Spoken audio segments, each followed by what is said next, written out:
Good morning. My name is Taylor Peterson. Today is August 9th, 2010, and I'm in Denver, Colorado at Servicios de la Raza, interviewing Raymond Alvarado. Alvarado, excuse Just like me. Colorado, remember that. I gotta remember that. Raymond Alvarado for the Voces Oral History Project. Thank you, Mr. Alvarado, for agreeing to be interviewed by our project. And please know that if there are any topics that you don't wish to discuss, you will not have to discuss them. Also, if there's something you wish to discuss, we want to hear from you. So please take the opportunity to let us know about anything that's important to you on camera. And like as we mentioned earlier, if you need any breaks, if you need water, coffee, restroom break, feel free to just have us stop the camera. Hopefully this will be very relaxed and informal. Mm-hmm. And this interview is going to be housed in the Nettie Lee Benson Center, or the Nettie Lee Benson Library at the University of Texas at Austin. So that covers our formalities, and let's just begin with our interview. It's going to be in archives in University of Texas. Huh? Yes, sir. Yes, sir. And let's start with just discussing your early childhood. Could you tell me what daily life was like for you as... Like what? Could you tell me what your daily life was like as a child? Well, you want me to start now? Yes, sir. All right. My father, I was 3 when my father was killed in a mining accident in Chandler, Colorado. And I do not remember that, but I was 3 years old, and from there, my mother from Chandler, we moved to. My mother evidently moved to a little town, a cement company called Portland, Colorado. There, my mother rented a house. It was a cement company, but there was houses for rent. My mother was a widow, and I hardly ever got to know my dad, so I'm sure I didn't miss him, but there was something missing in our family, and it was my dad that got killed. But that little town, as I grew up, got older, my mother started sending me to school in that little town, which was a small little school from first grade to 8th grade. And there I spent most of my childhood days going to school there. And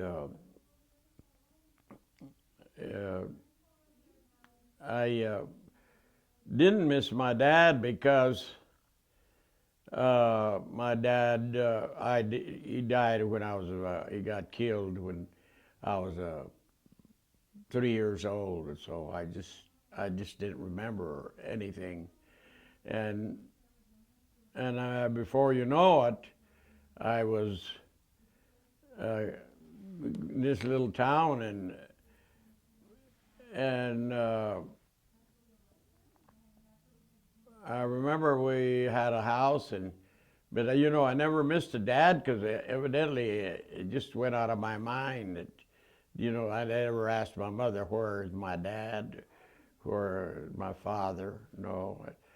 So we just went on like that. There was 3 of us.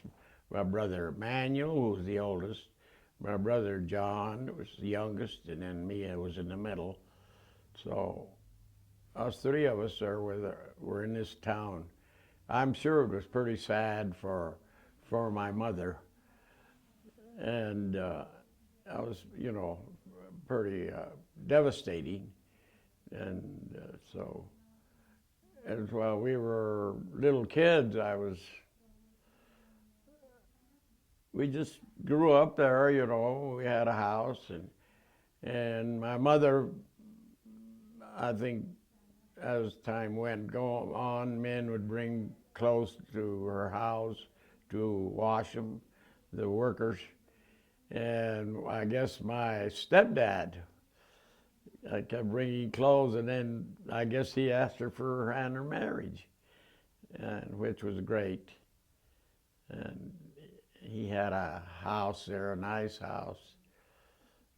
Well, I was a kid, and there's where my childhood was, and we go to school every day, and then there was a farmer that I was up the hill there a ways. I'd go work for him as taking care of the cows. He was a milkman, and that was quite an experience for a young man, But he was coaching me as I was going along, And there, well, we didn't. I guess the depression hit, and well, what did I know about a depression? When you're a young child, and my dad, he worked there at that cement company, driving a trolley across the bridge from the cement, from the rock quarry to the cement where they made the cement. Well, we were having we enjoyed our lives as children, went in the hills, went arrowhead hunting, went down to the river and fishing. And we done all the little things that a child should have in their lives. It was things like that. You weren't in the city, you were in a little town. And so I joined, as a child, I joined Cub Scouts. And so things went on for us as life went in. And my dad, one day, he had always had a good car and a Star. I don't know if you ever heard of a Star. And we had a Star, and boy, we used to drive to different places to visit my grandpa in Rocky Ford, and come back, and one day, this time, I had a sister was born from, and a sister and another brother and another brother. So there was 6 of us, and we enjoyed our life. And we were all kids, and my dad died, and that was pretty devastating. Still, it wasn't devastating enough for us because we were young people, young children, and so from there. We moved to when my dad died of hemorrhage. That's the only father. No, I didn't know my real dad, so he was my dad. We moved to Denver, and we started living in Denver. And my mother worked in the laundries till we grew up, till time came up for the CC camps and the youth corps. Another youth corps was when you were young. Before to go into CC camps, you worked at the youth corps, working in a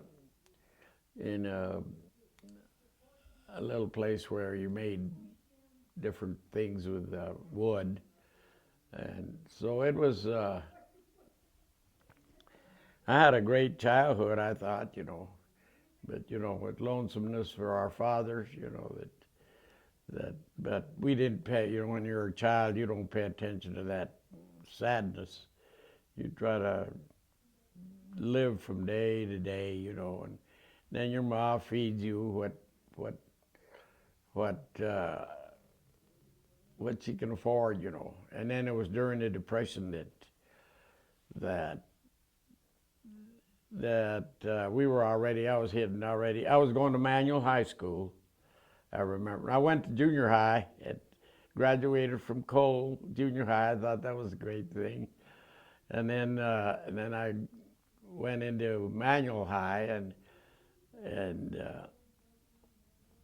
my mother always used to be so wonderful with us. Well, she was mean, all right, but she had boys, you know, 5 boys and 1 girl.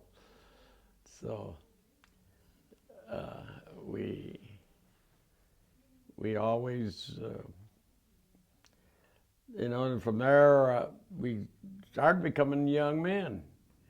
So then the CC camps came up, and I joined the CC camps for a year in Hugo, Colorado. This is the first time I was in a group of men, a group of young men that were also needy and needed to work to help their families. So we'd get $30 a month. We do construction work, make ditches and everything else. And we get $30 a month, and 25 would go to your mother, and you had $5 for the month. So I didn't smoke, so whoever smoked or chewed, you know, that they were, I don't think most of us didn't smoke. And from there, I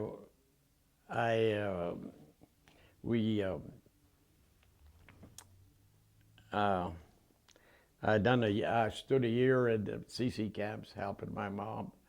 I didn't realize that I was really helping her. I thought this was just a job for me, or like kind of a job for me, you know, and I was away from home. So finally,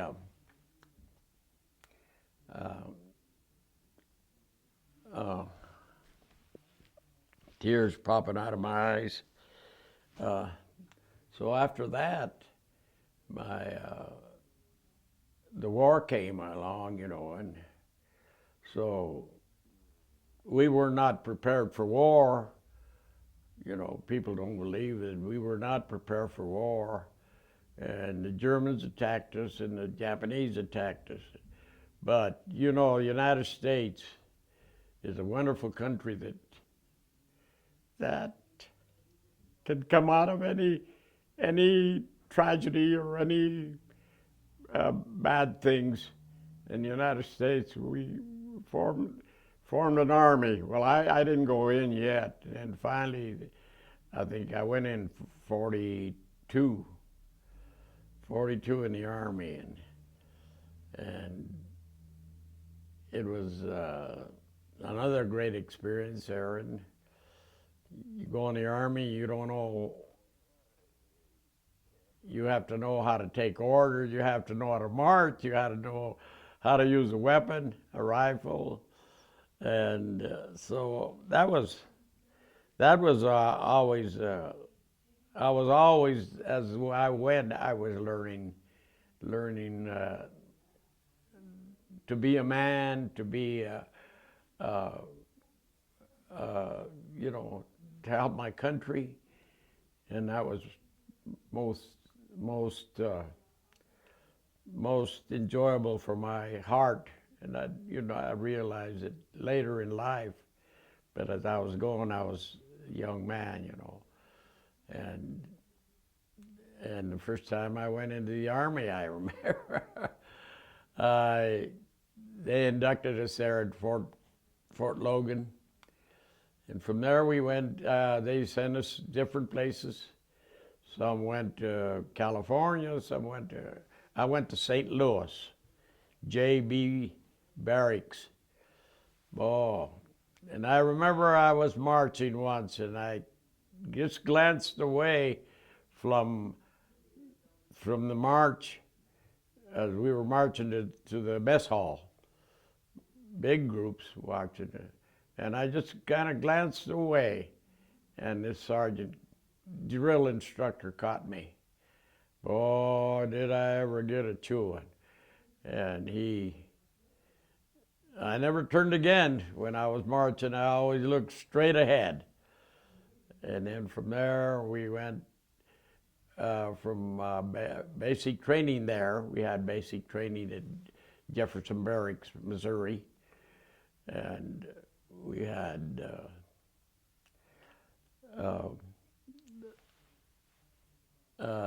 so then from there they start shipping us to different outfits, and I landed in the a place called Dyersburg, Tennessee. There was a new outfit that just formed there, and I remember. Well, I was starting to become a young man. I already had been in the CC camps, and then they started showing us how to use weapons and march, and salute the flag, and different things of knowing to be a soldier and an American, you know. And then from there, we traveled to different parts of the United States to get training. And then one day we loaded, we didn't load big boats. We had like these ships that carried, because the United States did not have any military boats to ship the soldiers, but they shipped you in these small boats were loaded down with weapons, with tanks, artillery, and you slept under that. We went overseas like that. We went into North Africa. I remember we landed in Oran, North Africa. Everything was a great surprise for me, a great experience. See a different country. You're in North Africa, and I thought, well, what are we doing here? So we're taking our training there, and one night we were there by, I guess, about a month, and we got a pass every now and then to go down into Oran. And am I doing all right? Oh, you're doing great. And we got a pass to go down into Oran, and I haven't told you about the girls that I met all back in the States. We got to hear about those. Ready to write to them, but anyway, we did some training there, and then one night, about 12 o'clock, they said, pack up your B bags and B bags, C bags, A bag, C bag, and your bags. And so we loaded them. They loaded them on trucks. Where are we going? You don't know where you're going. They won't tell you anyway. So we went down, and there was all these ships on the beach, right there on the ports, and we were loading up on them, getting on them, and it was an all-night thing, and we got on these ships, and we said, boy, dirty ships, We said, gee, we thought the United States had real nice ships, and they were transport ships. And we got on this, and the guys were saying, well, we're going to spend Thanksgiving on the ship, and we'll probably have turkey. The guys are worried about turkey and all that. We were getting on these ships, and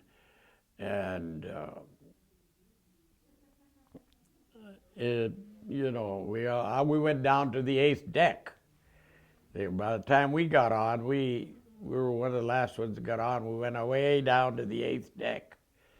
They were dirty and all that. And I said, well, we must be on slave ships because the hammocks were dirty, and you had to either sleep on the floor, you know. You had your regular bag to sleep on the floor. So this went on, and then the next day or 2 days later was Thanksgiving. So we always thought, you know, Americans always have a celebration like on Thanksgiving. Everybody has turkey and the trimmings, and that's what we thought. But we were on a British ship, and yes, the next morning on Thanksgiving we had hard biscuits and gravy. So everybody was pretty well disappointed on that ship. Can I take a break now? Oh, sure.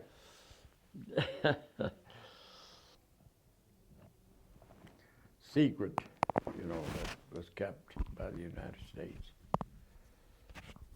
Was the story of the ship going down?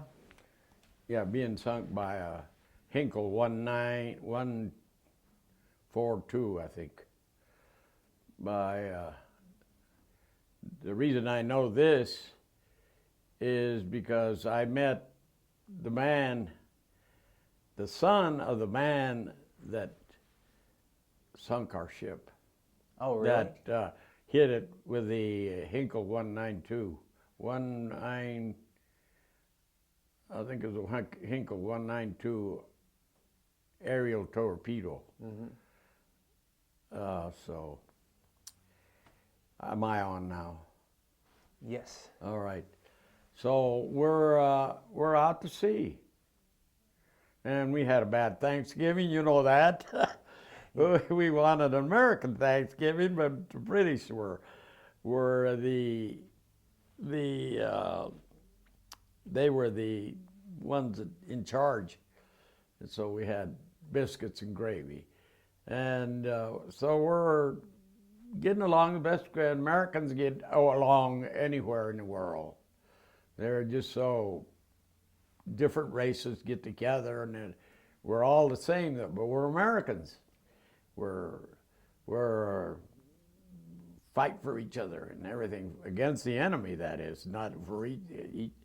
And it happened that we were out 2 days, and then finally the third day we were out there, November 26th, 1943. We were out there, and we had been playing cards, and we had been arguing about this and about that. You know, soldiers, you know, just overseas keeping each other company, and we had these life preservers, which they gave you 2 tubes, and they put them right here, and if you got into any trouble, if in the water, all you had to do is press the 2 arrows, the things that gadgets that poked a hole into the air, and we pressed it. You just pressed it like that, and it would inflate it. Now this one guy was going around and going around behind you, and I'll never, God bless his soul, but I seen his grave later in North Africa. I'll tell you that as I go. And his name was, what the heck, Jose Martinez or something like that. And he was going around, and he'd squeeze your life preserver and that inflate that. See, because all you have to do is go like that. You didn't have to put load into it. So anyway, we got this air raid, and this is the planes are attacking, And so everybody going to the portholes, trying the biggest guys, toughest guys, and the rest of us sitting in the back and playing cards. We said, "Oh, you guys," and they were saying what was happening, but we didn't pay attention. We just kind of, they was having a, and finally, it was about. I remember I was playing cards, and this air raid was going on, and they were dropping bombs here and there, and I'm playing cards, and I think I have queens and sevens and all that, and I says, I got a winning hand. So just as I went this way to put my money in, well, you had little change. You didn't have big money, soldiers. And that's all I remember. I heard the guy say, it's coming. And it's coming our way. This plane is coming our way. So, towards our ship. And all of a sudden, that's all I remember. I thought, wow, what happened? I must be going to hell. Heck, I don't deserve any better. I've been this guy, just a young guy, a crazy guy, and not really a bad man, but that's the way I looked at it like that. And I says, I must be going to hell. And I'm flying through the air. I'm flying, I'm flying through the air, and then I land.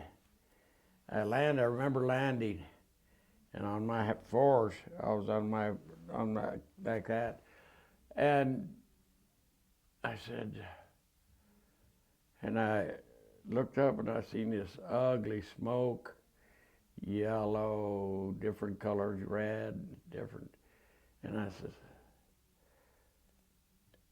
we got hit. I think I said that. I don't know if I really said that. And I start turning around. I was facing kind of into the dark, and I was turning around on my hands and knees. And as I turned around, I started coming to. Oh, we've been hit. And I was still. I looked up, and I seen nobody. I seen all these bodies in front of this. The whole had it come entered into the ship, and I said, oh, yeah. So here I am in a daze. I says, I must be in hell. Well, I don't deserve any better anyway. So I just tried to get up. I got up and I walked a little bit and I fell. And then I got up and walked. Then I ran into this guy named, no, people will not believe me. I ran this guy, Lee Trevino, one of the greatest golfers. His name was Lee. And he was from San Antonio, Texas. He was a little short guy, not that short, about my size. And he talked Spanish. As we ran into each other, we were staggering, and he says, them guys, them Germans really messed us up or something. He cussed, I'm not going to say what he cussed, but he did. And I said, yeah. I said, help me blow my life preserver. Ayúdame, help me blow my life preserver up, because it had two hoses. I told you, one hose, this one. And he grabbed one, and he said, I'll help you. And he got one, and we took a screw off. He didn't take it off, unscrew it and blow. And then screw it, and the air was staying. So that's what we done in just in seconds. We didn't stay there a long time. It was just seconds. And then I says, he says, let's go to the hole. Let's go to the hole, where the missile came in. And he says, and he goes, start cussing in Spanish. Dos hijos de la chingada, man. He goes, alemanes. You know, he said that, you know. And I said, come on with me, let's go to that hole. And he start going on towards the fire, you know. Come on, Lee. No, he didn't. He went in. I never did see him again. You know, I never saw the guy. He helped me blow out my life preserver, but that was the last time I saw him. He went into the fire. I guess he was, you know, shell-shocked or whatever they call it. You know, and he just went into it. He was from Texas. He was from San Antonio. And I was always had a habit of wanting to go look. I was in San Antonio once, and we were with a group of people. And my wife's always belonged to organizations, you know. And I never did go look. Like I asked people from Texas, is there any Trevinos? Oh, there's a lot of them. And and then they mentioned the golfer. But anyway, I never did inquire more, but anyway, he went towards the fire, and that was it for him. I don't know if he got out of there, and then I went to the hole, and when I crawled through the hole, well, crawled and falling and standing and falling, and reached the hole, and I seen this big lumberjack crawling on the side of the ship towards the hole, and I told him, Snyder, let's get that raft. Let's get that raft. And he just let himself fall in the water, and I said, well, if he can do it, I can do it. And I just let myself. And I got so much power, I went right to the raft. In fact, I passed him up, and he said, help me, Alvarado. You know, when we were in the military, he never spoke to me, you know. He never, and I figured, well, we're friends now, though. We're buddies now. So I pulled him on, and poor Snyder, he was pretty well wounded, you know. And I was wounded too, but I had such powerful strength that I thought I was I mean, I don't know, I just had this strength and I helped him on, and we started, and it wasn't even a raft, it's what you call loading docks.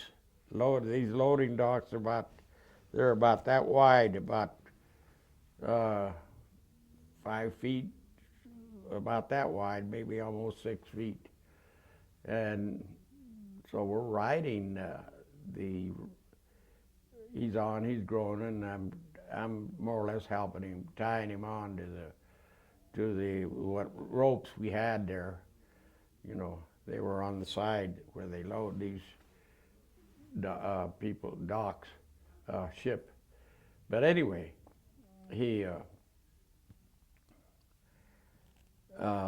was there. When we were there, we started kind of going off in the ocean. The waves were taking us. And I looked back and I told him, look, Snyder, the ship's going down. It was about getting dark, and you could see all the ammunition and everything going up in the air, and the ship just going down. Of course, I was praying. My mother was a staunch Catholic, and she had me all these medals. And I said, well, I'll pray. And I was praying that get me out of this and I'll be a good guy. And Snyder was groaning. And then we ran into a couple of sailors, English sailors, which were Hindus. And they wanted to tack themselves onto us. You know, they had a float too. I'd say a makeshift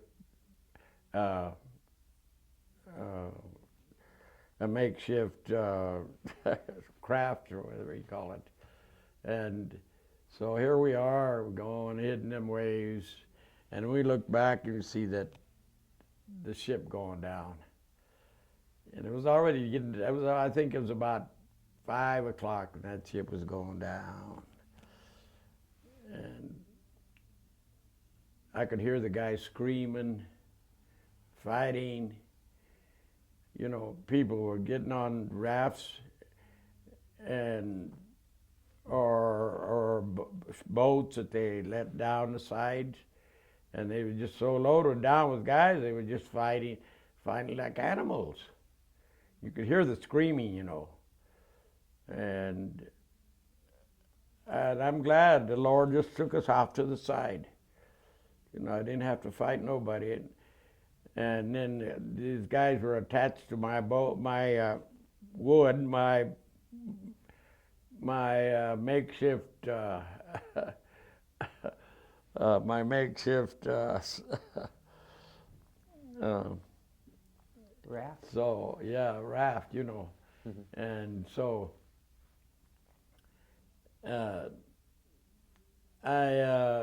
we just kept going down and up, and then it got dark, and the ocean gets pretty restless in the night. It starts hitting them huge waves, and we were hitting them waves. And then pretty soon we lost the 3 guys that were on the other raft. I don't know where they went. And then about middle of the night, I don't know what time it was. Me and Snyder is the only one, and this guy kind of floats up towards us. The ocean kind of stayed still, and he kind of floated up towards us. And he says, "I'm Captain Johnson. Can I get on with you?" And I said, "Well, we don't have no room." You know, we were hollering back and forth. And he says, "Well, I'll get in the middle with my feet towards you, and your feet will be down towards me. And I'll fit in the middle." He says, "I got the flashlight." And that flashlight kind of, I wouldn't have helped him on if he hadn't had a flashlight. And he says, all night, you know, he was in the middle with his feet this way, and Snyder was that way, and I was that way. And we just barely fit on there. And it happened that it stood quiet, and then I heard some, you know, the searchlights would go over like that, and just as you got to you went down in a wave. So the searchlight just kept missing you know, missing us. And there comes a searchlight, and just as you got to you went down.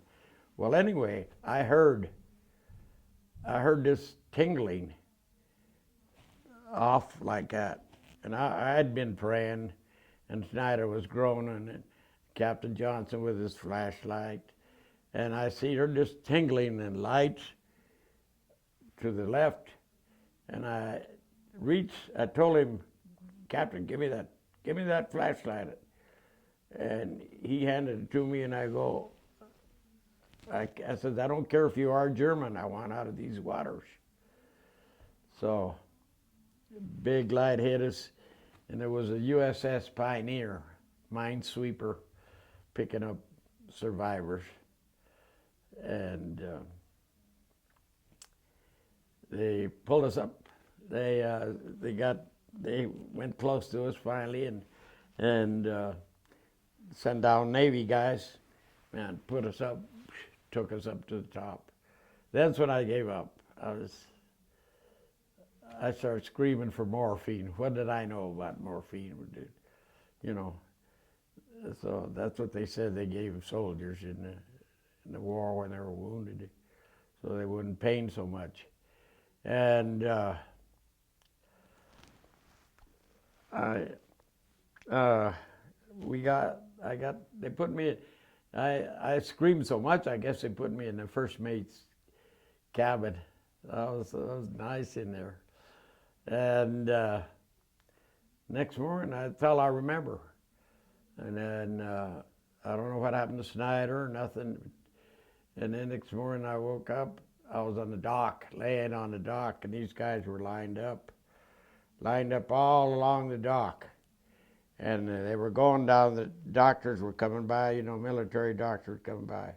This is dead, this is alive.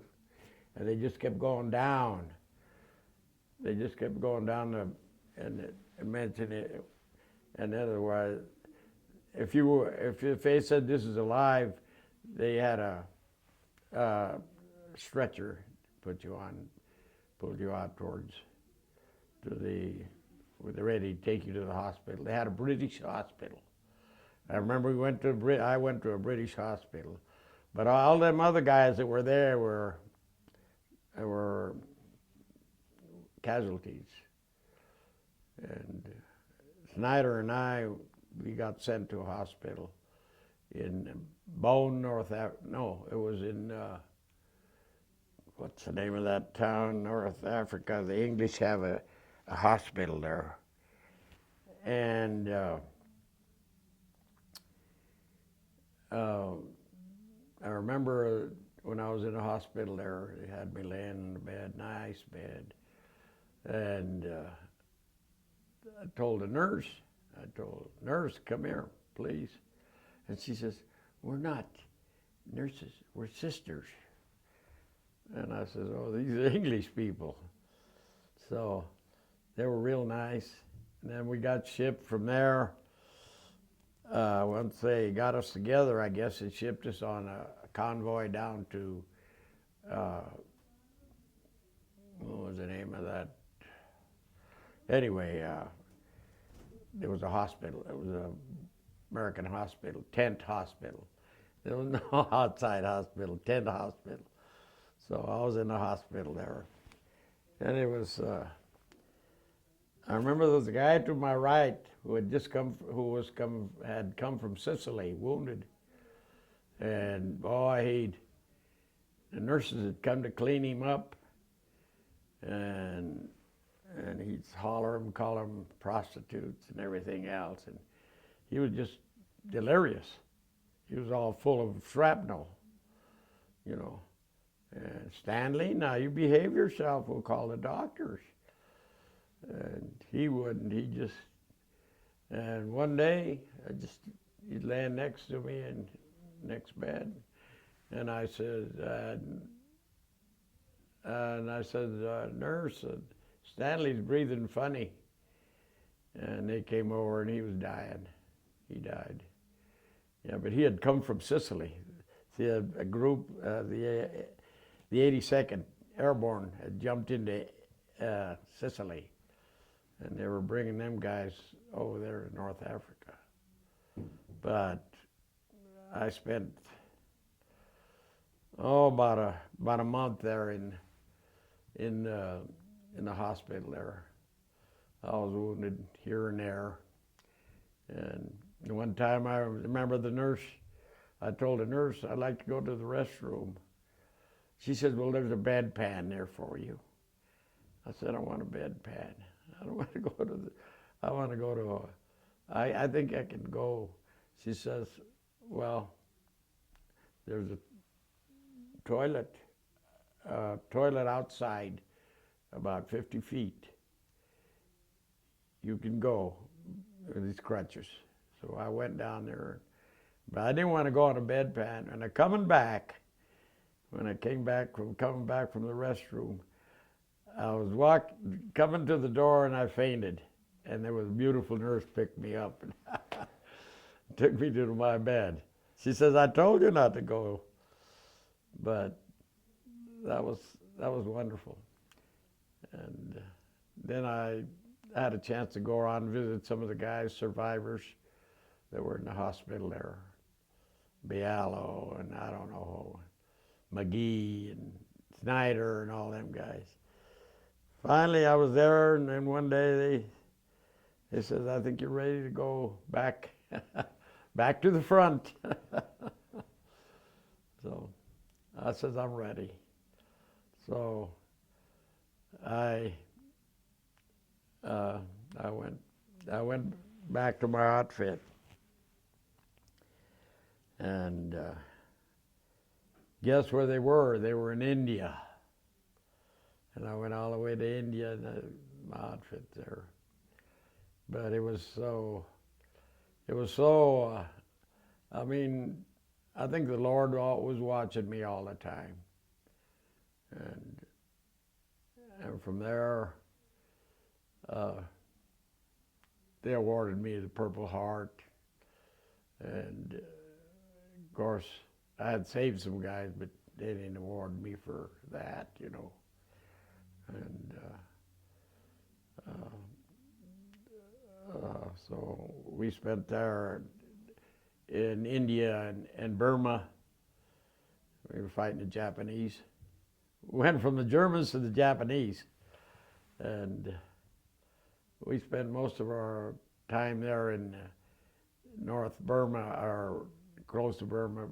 Burma, they call it the Burma Pass or Burma Trail. And I spent it there until after the war. And but I was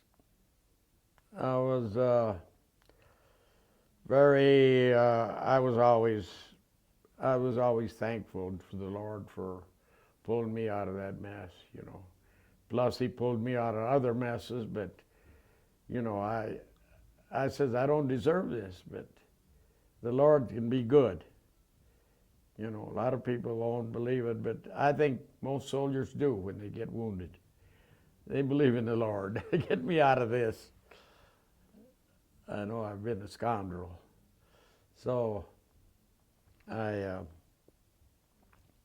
came back home, and nobody ever heard of my tragedy. 1,000 so many guys died. Nobody ever heard of it.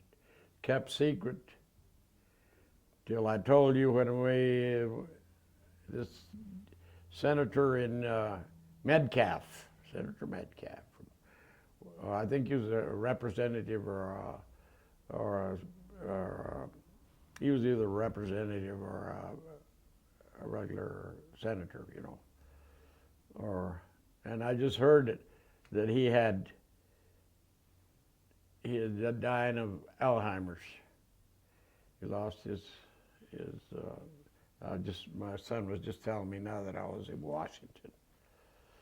But anyway, I came back to the States and I had a chance to get out, and I did get out, and I says, oh, what am I doing here? I went back and joined the 82nd Airborne Division paratrooper, and I became a jump master. And that's been my life. And then I was married a couple of times, and Emily was the last woman that I was married to, and she's been with me since then. And I didn't see no combat. I could have went to Korea, but just then I had got out. I spent my time in the military, and I thought,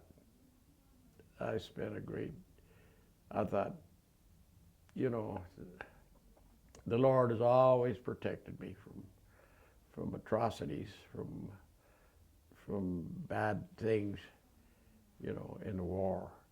I know a lot of guys that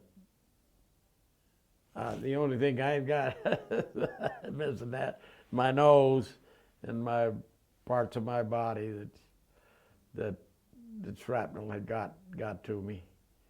But other than that, I think I was in the airborne quite a while, and guys can't believe that I was a jump master. And I said, that tells you that right there. See, when you have that crown, that means you're a jump master. See that crown on there? Mm-hmm. And that makes you a jump master. Of course, I got the Purple Heart awarded, and I expected more, but I'm alive, you know, and I'm 88, and I think that I think that the Lord has always been with me, and you can't call it luck all the time, you know. And I'm alive to this day. But what I was complaining more about anything than my peeves was that the government kept this secret for 53 years till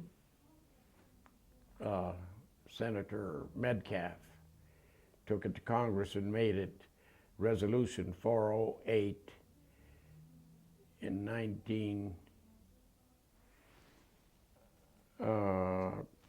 202. Took them that long, from 1943 to 202. 2002. That was kept secret. You know, and now it's a real thing, but I have never seen it published or anything. Do you have any idea why they kept it secret? And I think that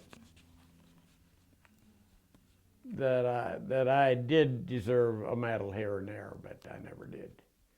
You know, everything was secret, so all you got was your Purple Heart because they showed your wounds.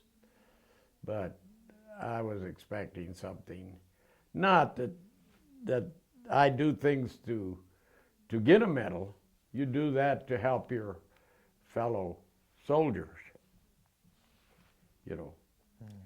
And I think that I spent a lot of time in the military, and now my wife has always treated me with passion and kept me alive. But I've been in and out of the hospital at the VA quite a few times, and I get my 100% disability, which I'm thankful for the government to recognize me as a recipient of the 100%. So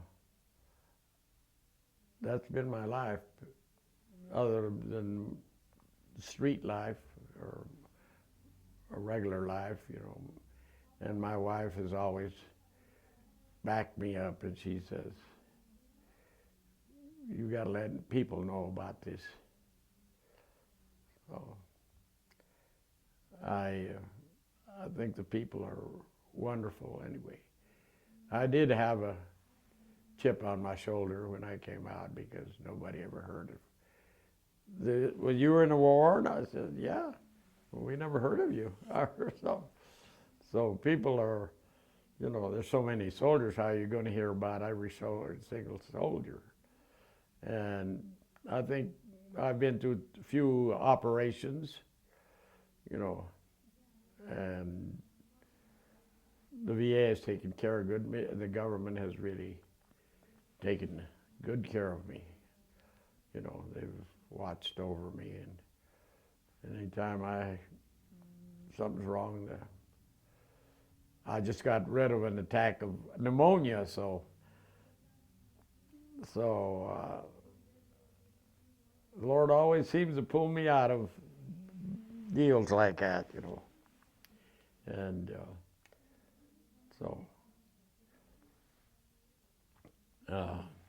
Let me I change. love America because they're so wonderful.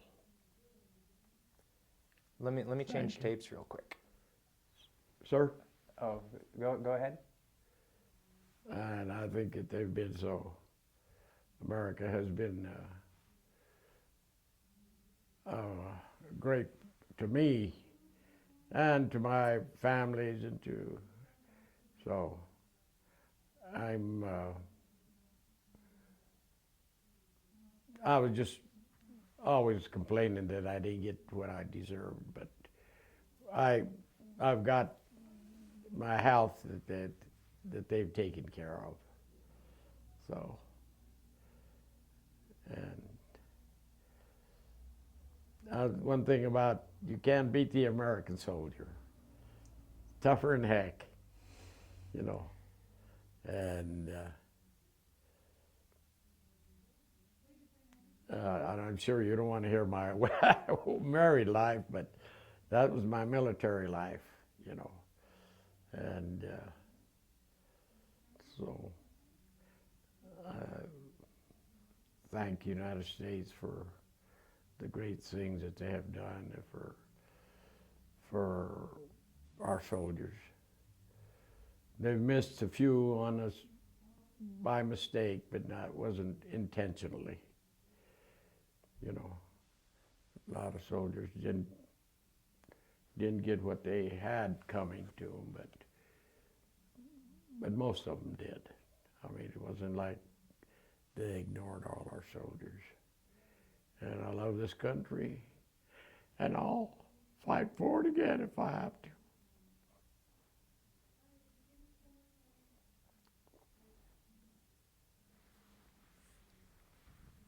Take a break. Well, do you want me to tell you my paratrooper days? Yeah, I want to hear about that. That's The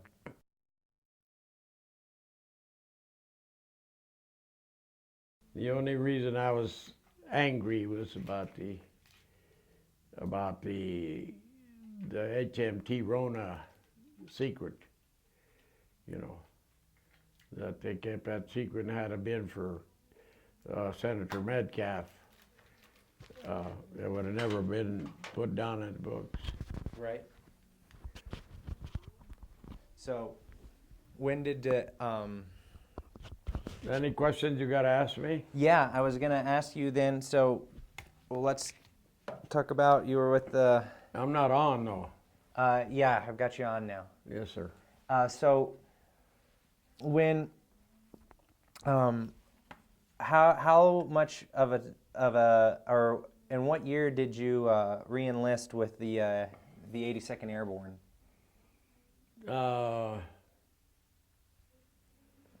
Gee whiz.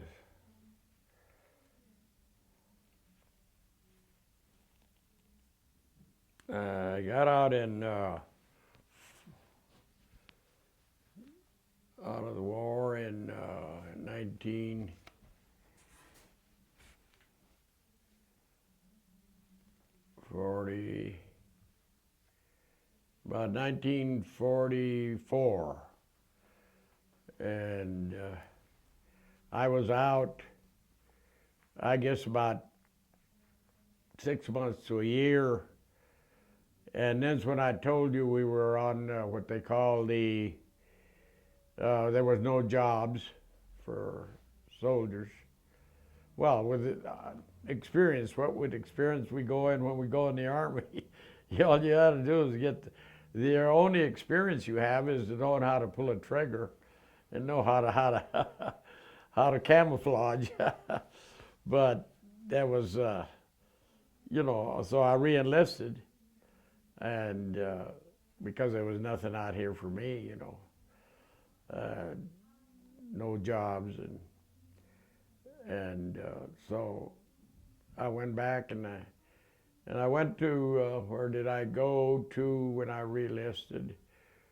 Oh, they took me to Fort Benning, and there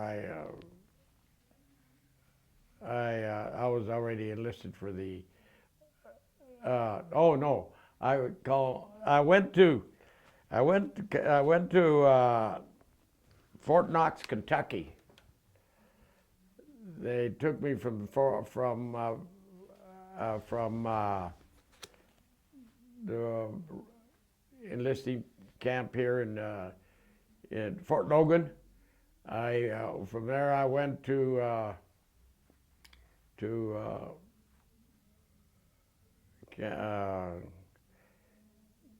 not Camp Campbell, what I just tell you, the Fort Logan? Fort Knox. Oh, Fort Knox. In Fort Knox, I had more experiences. I was ready to go into the airborne, but there in Fort Knox, I used to be a boxer. I used to not be a boxer by name, but just by practicing, going into the gym and box. And there in Fort Knox, I remember I was training, just going in it, killing time when I went off of the duties of the military. I went into Fort Knox and one day they had, and I was training to box because I always loved that. I was training to box I was always training. So one day I'm training and I trained at this camp, and I don't know, I don't think I was that good. Well, anyway, one day I'm training and this guy says, "You're going to fight in Fort Knox. You got a match." He just came up and you're going to fight in Fort Knox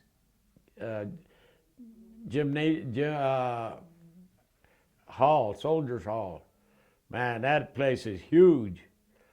And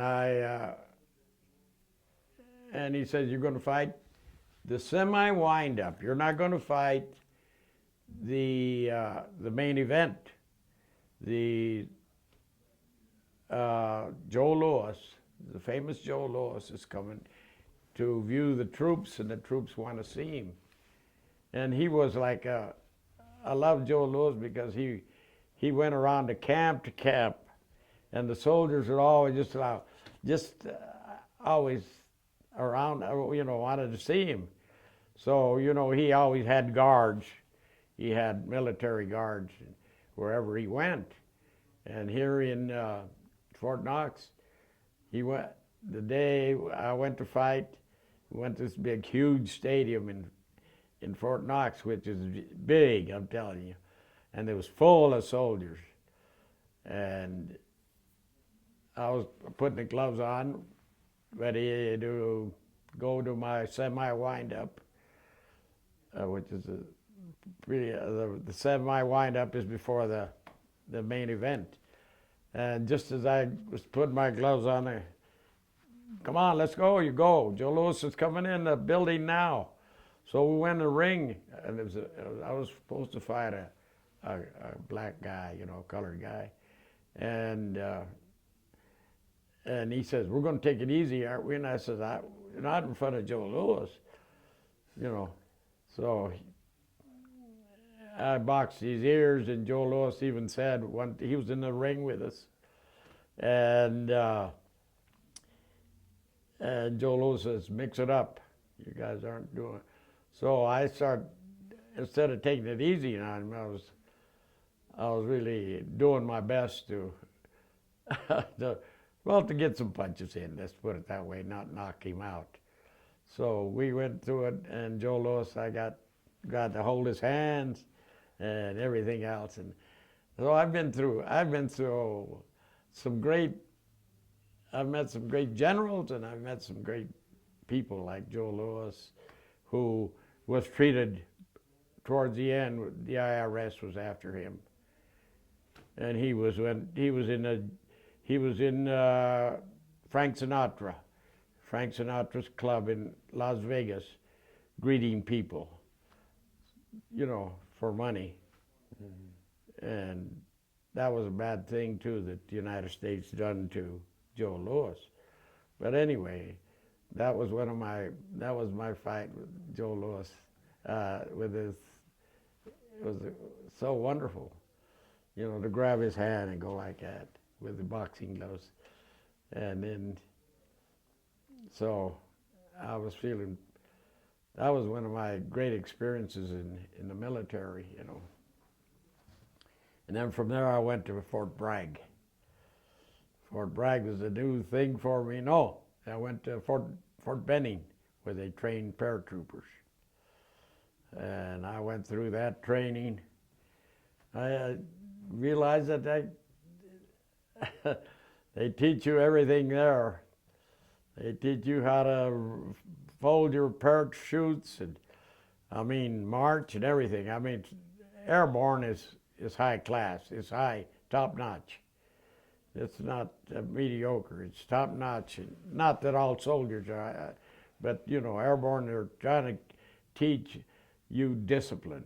Discipline of jumping out, knowing how to jump out, knowing how to fold your parachute, and they teach you on the 34-foot tower how to jump out of a plane, and you have a makeshift chute, but you jump out of there, and it says, boy, this is it's not that easy. So, but you're in shape that you don't get hurt that easy, And if you do get hurt, they ace you out, They don't want a person that gets hurt easy, So I was in the 82nd. From there, I went to, once I made qualified with 6 jumps out of C4. I think we were still jumping out of C-47, C-46s. They hadn't come in with the big C-82s, I think. I never jumped out of a C. Maybe I did. I don't know. I don't think so. But there, you learn how to jump out, and you learn discipline. Airborne is discipline. It's top-notch. Soldiers, top mental. And so I was so, that's why I wear this proud, because I became a jump master. Mm-hmm. I wear that with proudness, because it's not easy to become a jump master. You got to get selected. First of all, you don't pick out and say, I want to be a jump master. They go down the line and say, you are going to be jump masters. And if you make your training there, which is very rigid training, how to jump out, how to tumble, how to almost everything, and how to get men out of a plane. If you're a jump master, you make sure they got to get out. And so that was one of my great accomplishments, I think, in the military. And then when they pick me out and say, you're a jump master, and other paratroopers look at you and they say, hey, this guy's all right. He's a jump master. I better not say anything.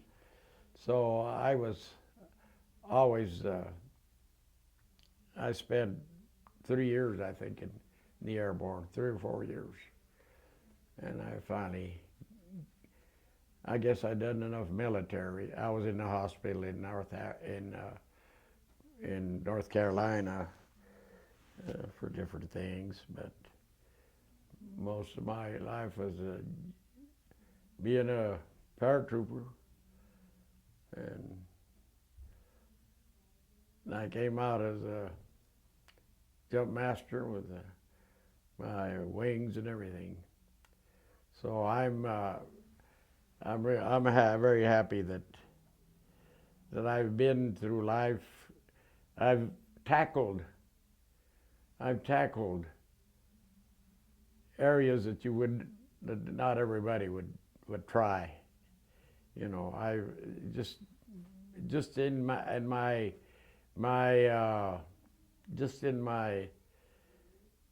soul, my life, that you tackle things that people would never try.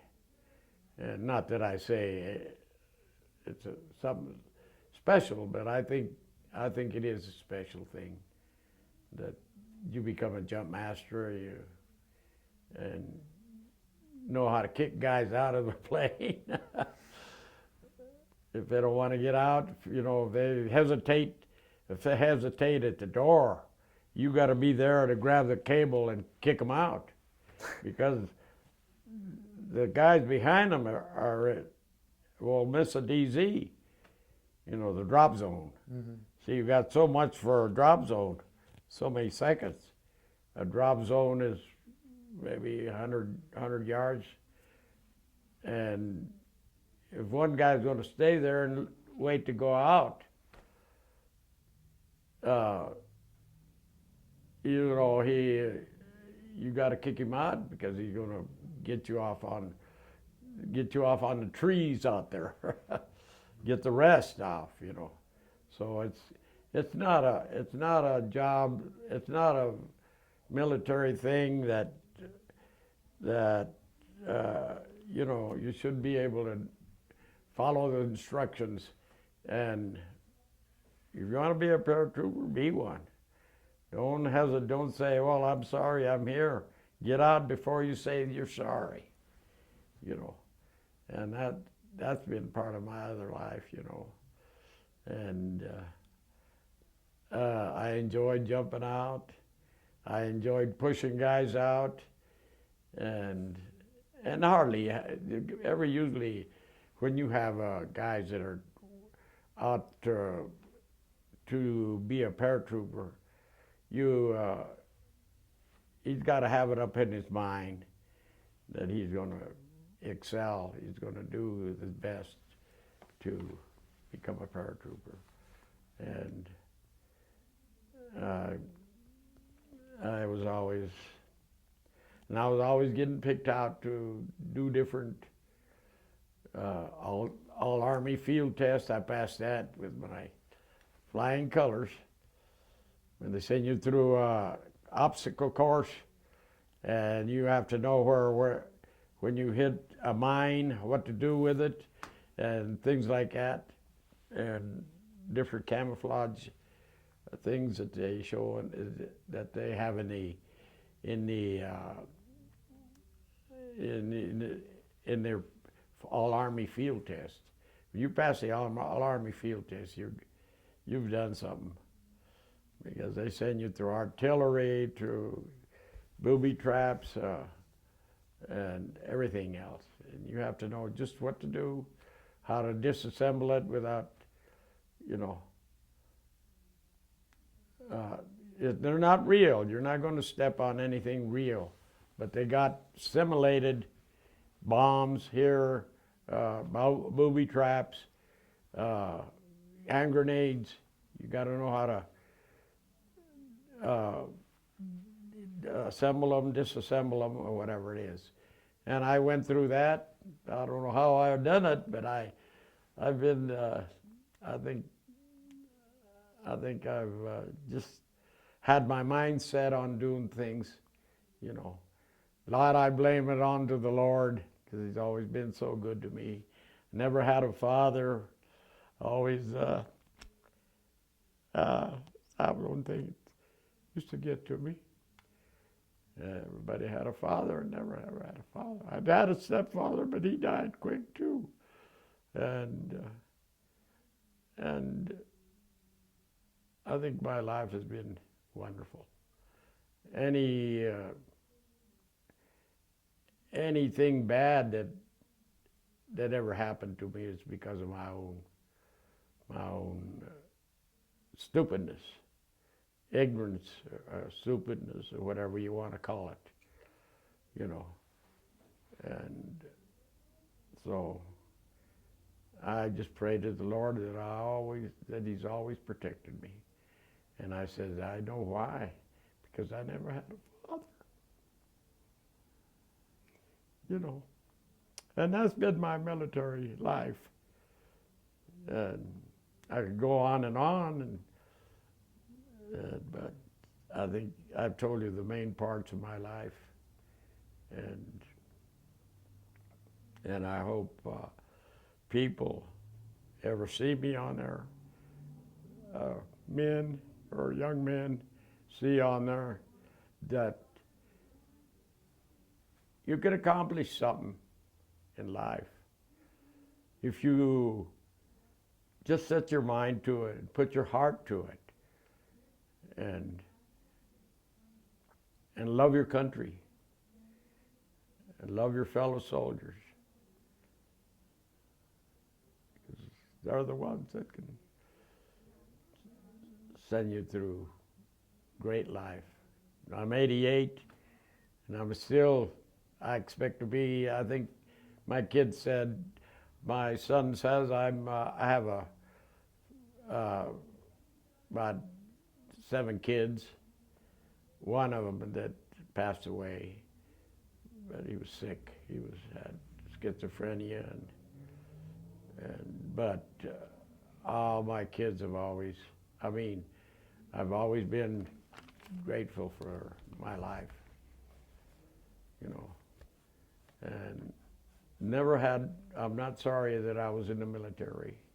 I was not sorry that I was out there suffering a little in the war, which is part of a war. But I'm grateful for the great things that the United States has always provided for their soldiers. Any soldier that doesn't appreciate that is a soldier that never was serious about military. And I was serious, but I was always ready. Not that I could do the next guy to do, but I could do my part. I never have.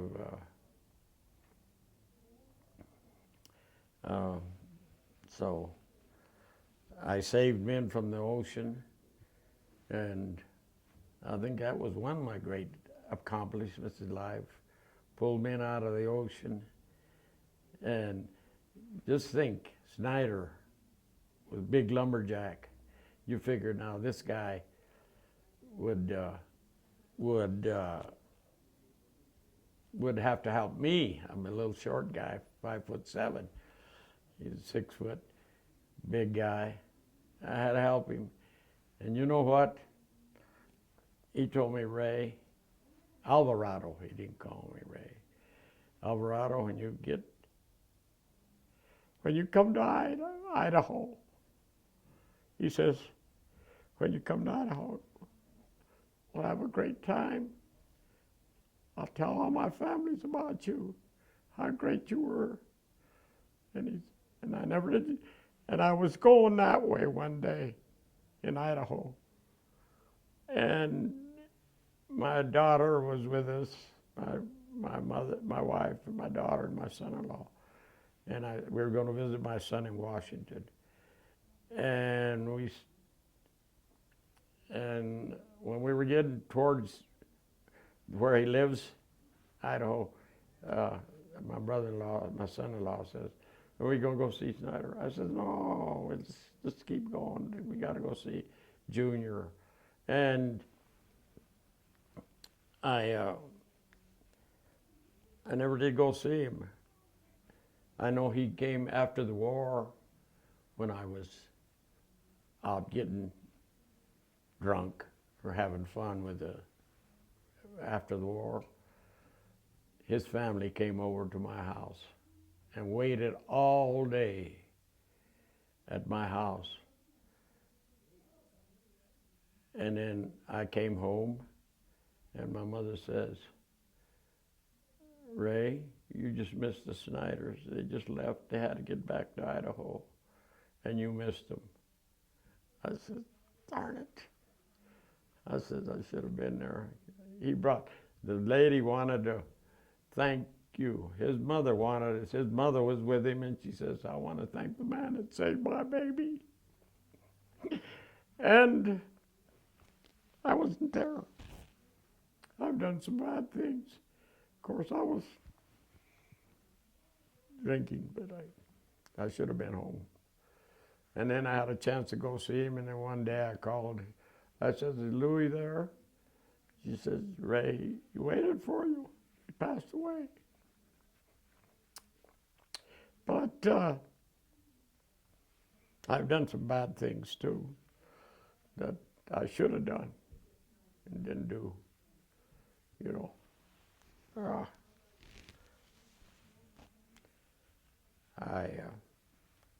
that has been my, so, the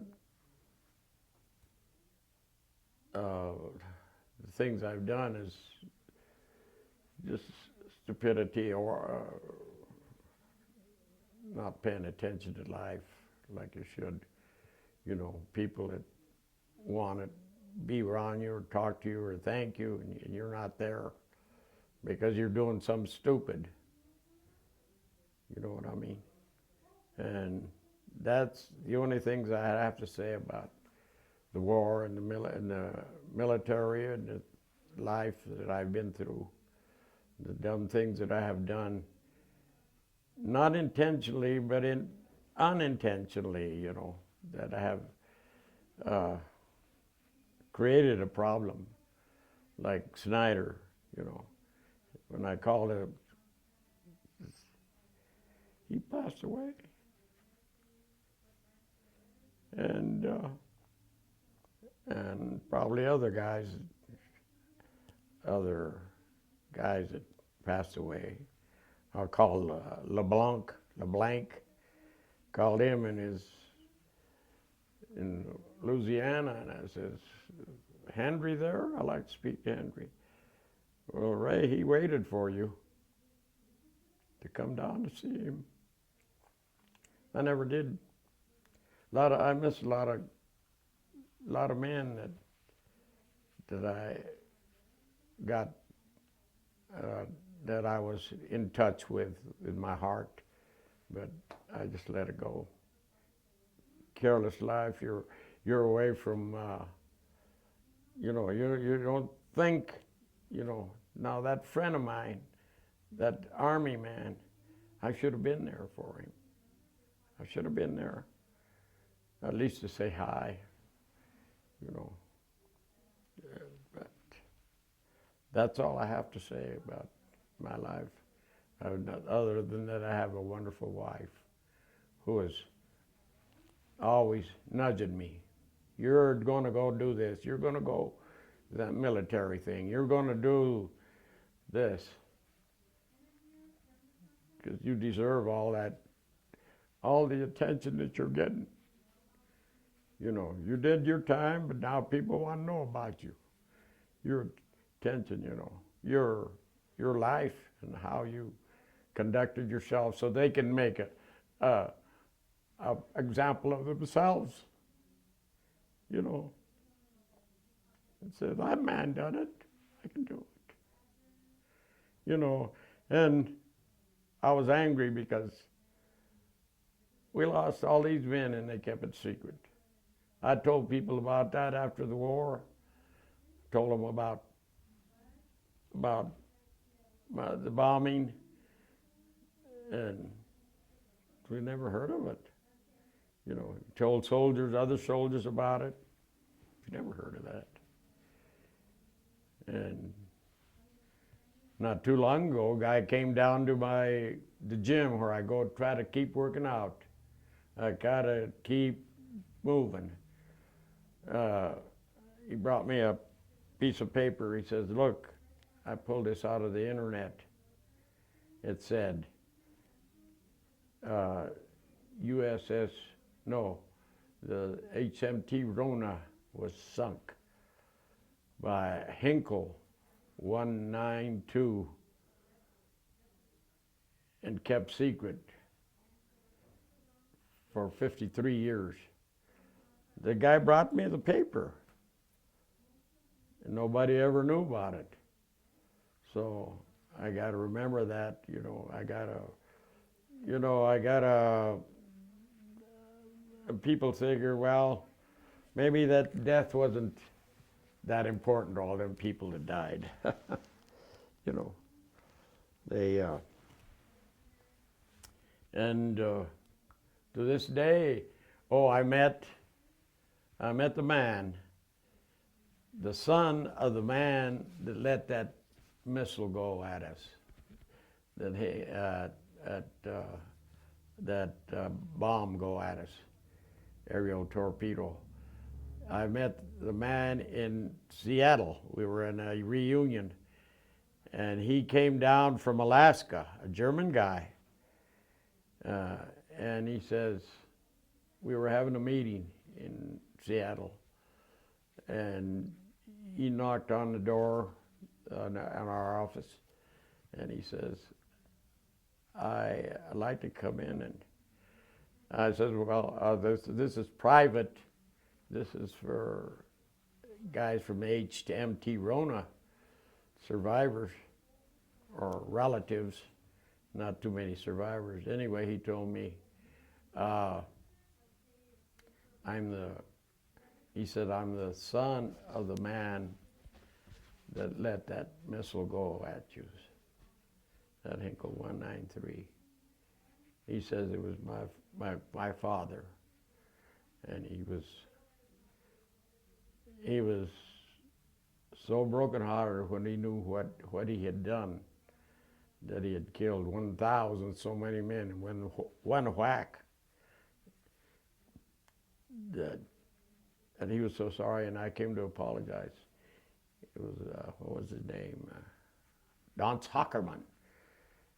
And he says, I'd like to apologize for my dad for what he done.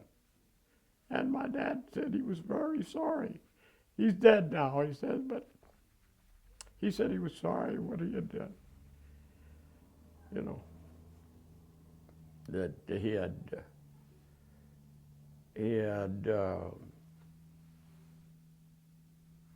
just done this duty Hitler told him to do.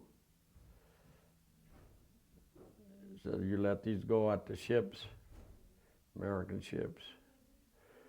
So he says he died in pain, my dad did.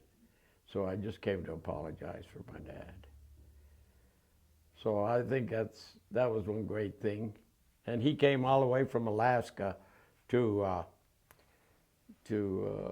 fisherman down there. He's a German fisherman in Alaska. And he, how he heard of our meeting, I don't know. I guess somebody, it was all over Washington State, you know. So that's the way things are. I mean, yes, you know. So I just want to thank this organization for making available historical stories of people that soldiers had been in the war and have given their all to do their best to protect this country from the evil, you know. And right now I praise the soldiers in Afghanistan, and I really don't know what they're doing there, but maybe there is a reason that they're there. You probably know a reason. I don't know a reason why they're there, but they're losing a lot of lives. And maybe there's something behind it. That I know that the United States are not warmongers. We're not warmongers. We always protect our country. That's right. I think we protect our country, and we'll die for our country. So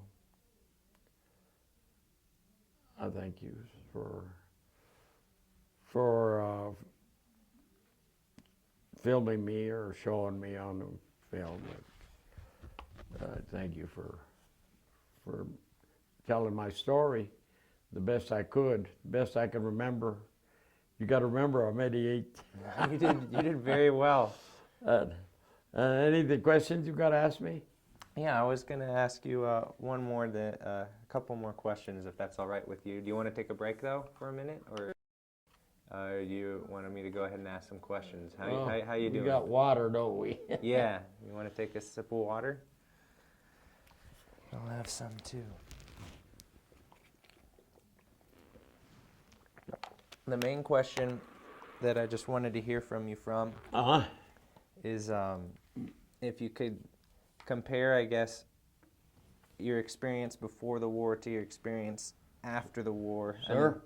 There's a few things I just wanted to clear up some details about. I'm still on the film. Yes, you're still on the film.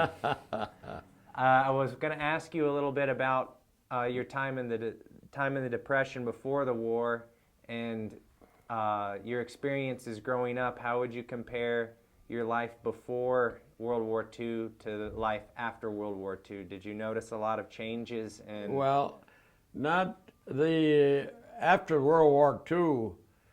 You fought your war overseas or wherever you were, and you came back, and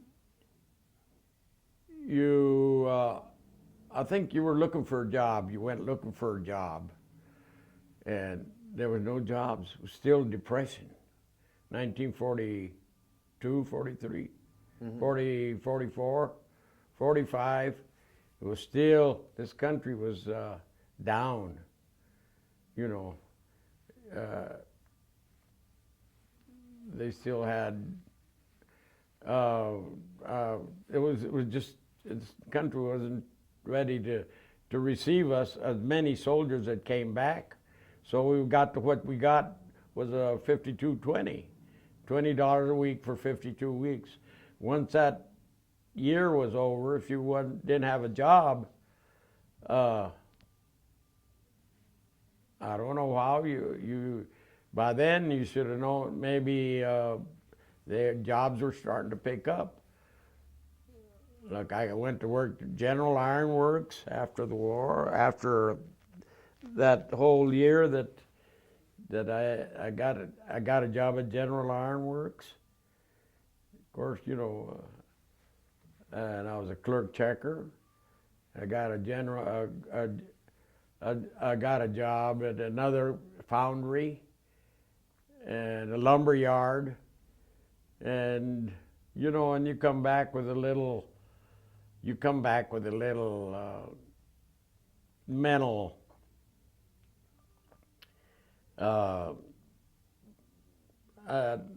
thing, a mental what you call you don't really, I don't know if you really care for life because you're not that dedicated to a job, you know. If you find a job, you just kind of stay at the job, but try to stay at it. And drinking was one of the main things. Most soldiers came out so they could forget, usually. So they say, so I say. You know, I want to forget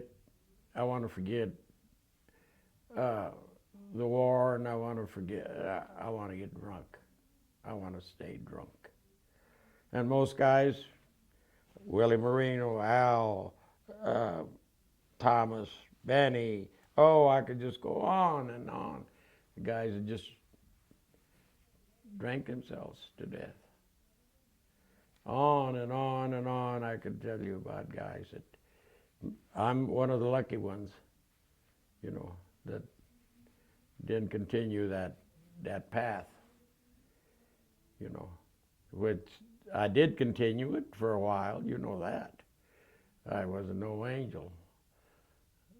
Just go with the guys and every day just drink whatever you could. There was no special whiskey or wine or anything you wanted. You drank the worst things there is. And it was, and then as time goes, you get married, time goes, you start realizing that you got to leave the war go behind you, you know. Quit thinking about it. Quit thinking of what great things you've done or the great things that happened to you and everything. You got to go forward, and be sensible. Sensible, I guess, because you're not, you know, you don't,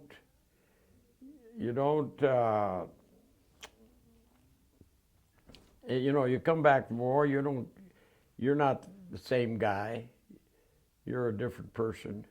You've seen war, you've seen death, and what else is there to think of? But the bottle, that'll kill it. That'll stop it. But then you continue doing that, and pretty soon I know a lot of men. Willie Marino, man, a hero. Hector Flores, Silver Star, just killed himself, just drinking. My cousins just drank themselves to death. And that's what happens. You know, when we come back from war, you know, if you have to, you know, sometimes you say, I guess, oh, I can't forget. I might as well just keep it up. You know, you get weak, and the liquor makes you weak. It makes you strong to go against things, but it makes you weak, really mentally, and you don't know it. You don't realize that the alcohol and drugs and all that is making you weak, mental weak, you know. And that's what happened to a lot of our soldiers. I could just go on and name them on and on and on. Guys that came back, and they're all dead. Me, for the grace of the Lord, I'm here. Little kind of messed up, but and then you meet women like Emily, my wife, who always tries to lift you up in everything that you do, you know. She said, don't drink. Please don't. Try not to. If you want to, go ahead, but, you know, try not to drink. Try not to stay away from that thoughts of the war. You know, all they are is recalling things that you've done in the war, and it makes you worse. Makes you all vulnerable, or how do you say that word?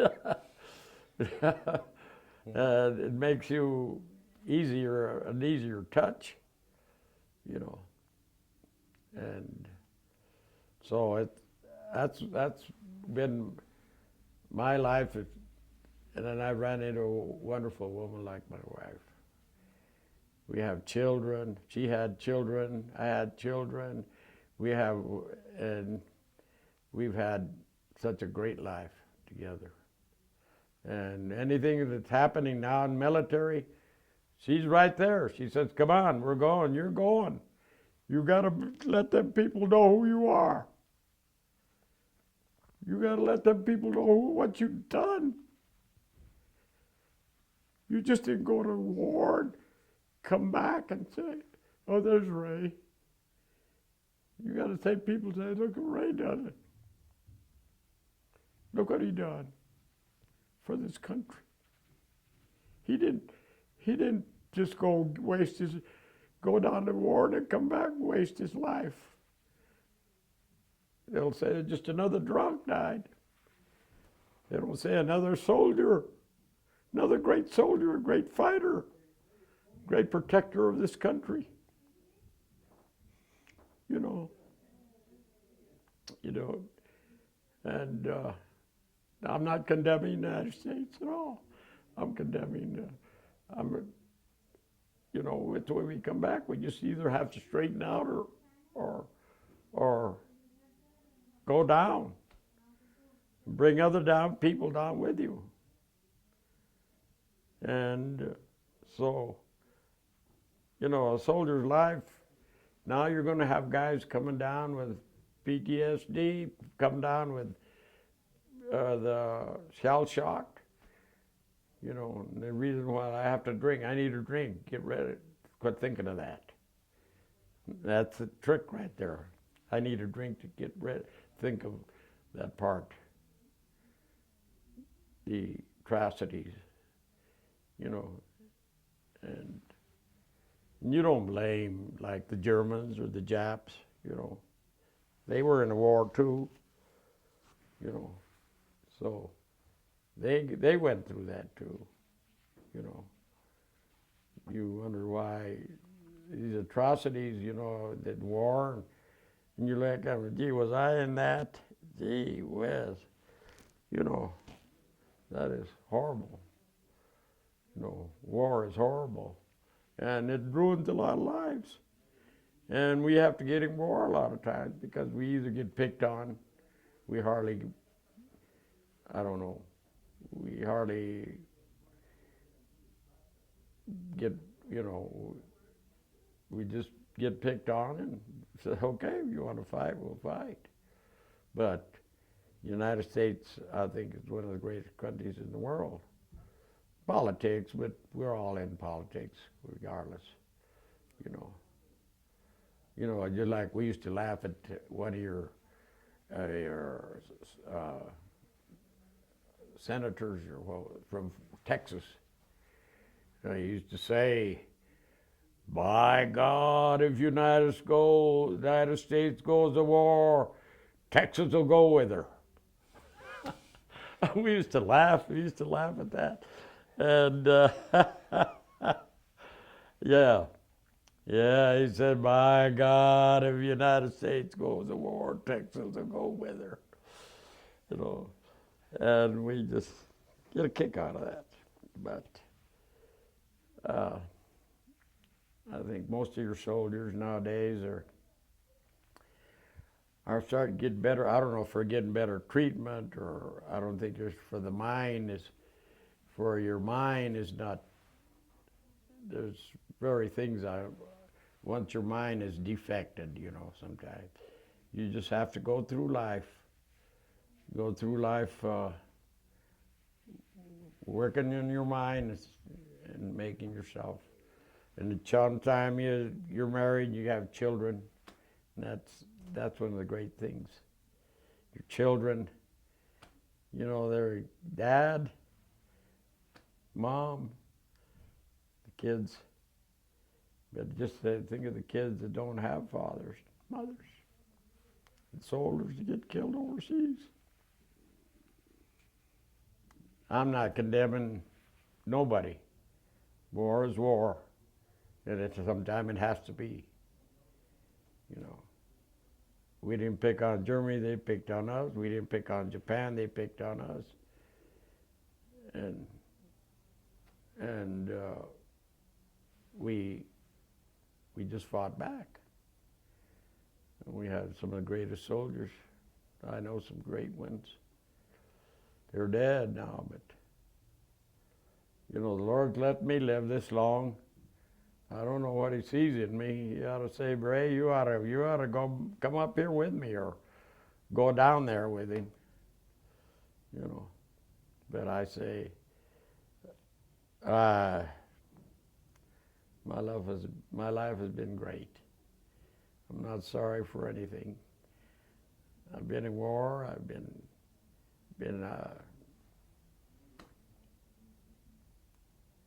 but people in America have treated me good.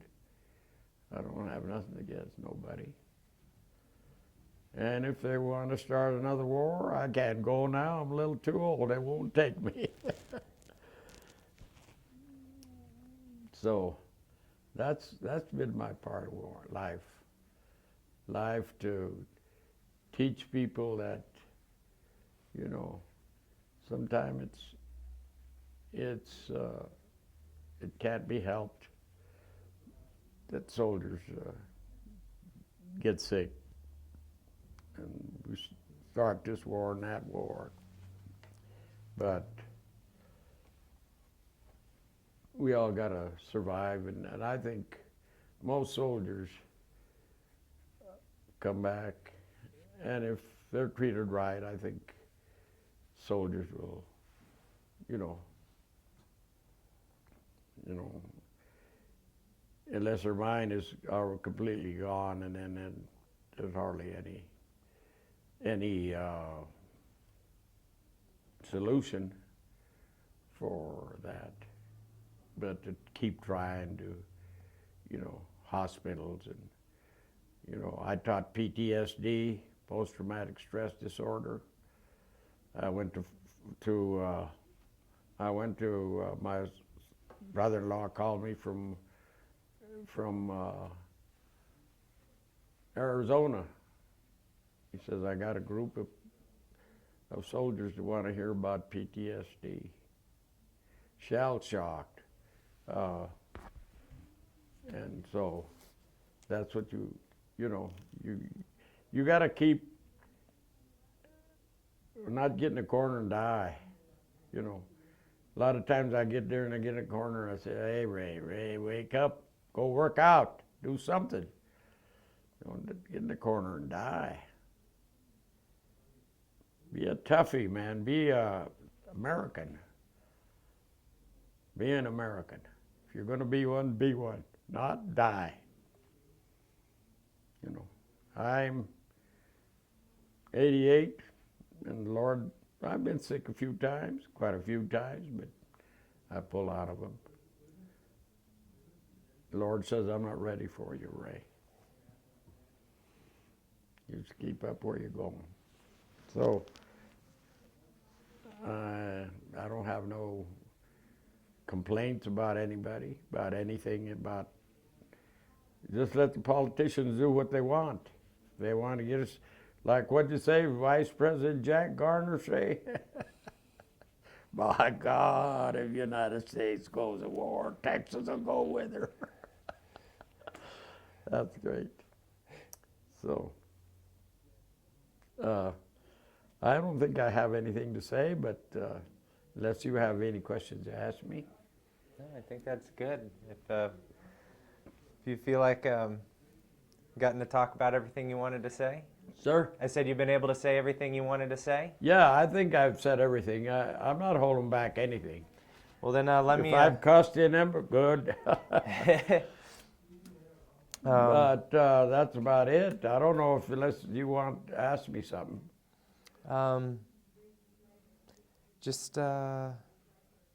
Let me ask you a little bit about, since we're the Voces Oral History Project, a little bit about being a Latino and what About what? About being a Latino and your life as a Latino. Oh, that too. Well, people are just naturally, one race is better than the other. People are naturally like that. You have your Italians who think they're the greatest. You have your Hispanics who always think they're greatest. You have your whites who think they're the greatest. So you have family, you have disagreements even in families, but you have families, race. Oh, you're German. Oh, you're Mexican. Oh, I'm Spanish. And my mother used to tell me, don't you go around saying you're pure Spanish, because you're not. Your great-grandmother was an Indian. I said, well, what kind, Ma? She said, Navajo or something, I don't know. But you're not pure. My own mother told me that. You're not pure. You think you're pure Spanish? You're not. Probably have Mexican, Spanish, Indian, who God knows what you got. So, just like you used to say, well, Ray, I'm pure Anglo-Saxon. And I said, well, are you? You really got to prove this to me. I don't know. So that's the way my life is. And you know Rudy? I met him recently. Yeah, he used to be a student of mine. And look at him now. He's a big shot. Mm-hmm. Yeah. And he used to be a student of mine. Of course, I didn't know English, but he used to be smarter than I was, but I didn't tell him. So that's been my, I think people naturally are your family's better than mine. Yeah, you're white.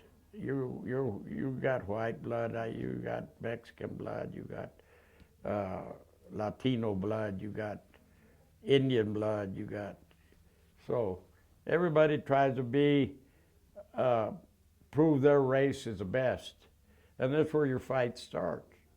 You know, there are no races better now. Some are smart, some are dumb. You know, some are real smart, sometimes some are dumb on each side. German, Italian, Spanish, Mexican, Indian. You go on and on. Swede, and English. What the heck? You know, we're all people, and we all should always respect each race, regardless of what they are or what color they are. You know, you always should respect that. That is the main thing. Respect all regardless of what they are. Not the crooks. We're not talking about that, but I'm talking about race. You know, there shouldn't be none of that. We're better than you. We're white. We're better than you. We're brown. We're tougher than you. We're brown. You know, but we're black. We're better sports people than you are. You know, so I think that we should always. That's the way races are, and if you know how to get along like that, look at you. You're white over here helping the Chicanos. You say Chicano? Say it. Chicano. There you go. You said it like it's supposed to say. See? So always be. You know you're growing. You're going up in life, and you always got to be careful. You can't say, hey, that's a Mexican. No, that's a Persian. That's an Indian. No, that's a Persian. If they want to tell me what they are, okay. You know. And that's the way it is. And life is like that, and you better believe it. Life is going to go through like that.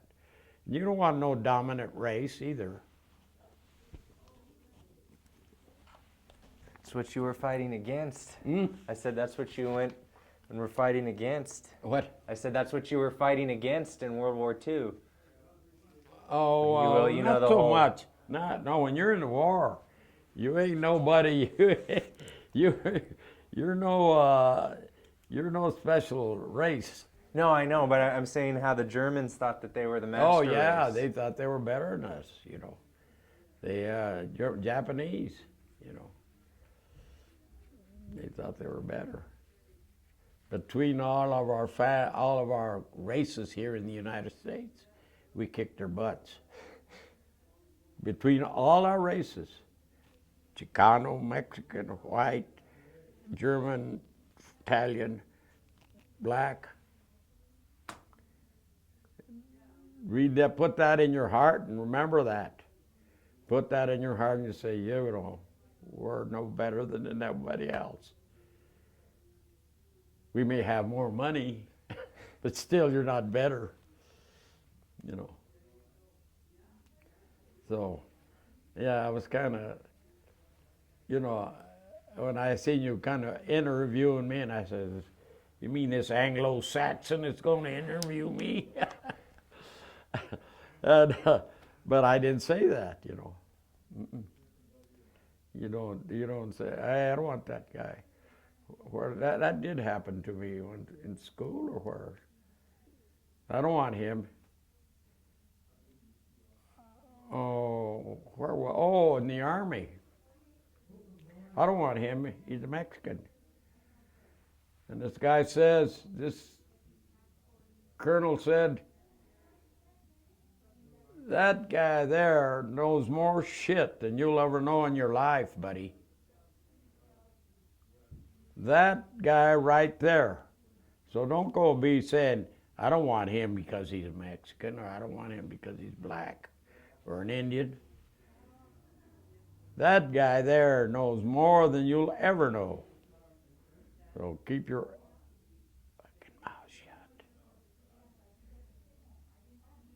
We had guys in the army like that. I don't want to go with him. He's a Mexican. He's tougher than you. He'll lead you. The guy said, officer said, he'll lead you into a right places. So remember that. Keep that in mind. So look at you. You're a hero here with the Chicanos. They'll say, "Did you see old? What was his first name? Taylor. Taylor. He was over there with the Chicanos. They're people just like we are. Just tell them that. And they can talk any language you want: Spanish, English, Italian." So, thank you very much. No, thank you, sir. I appreciate really it. enjoyed this. I really enjoyed this And too. I didn't think I could get out as much as I did, No, you but I did, you did. did. I think I told you all the important things that you really wanted to hear. I wanted to hear it all, and it was good, sir. Very good. All I right. really appreciate you speaking Okay. with me, and you did Okay, Taylor. excellent. Excellent. Thank you.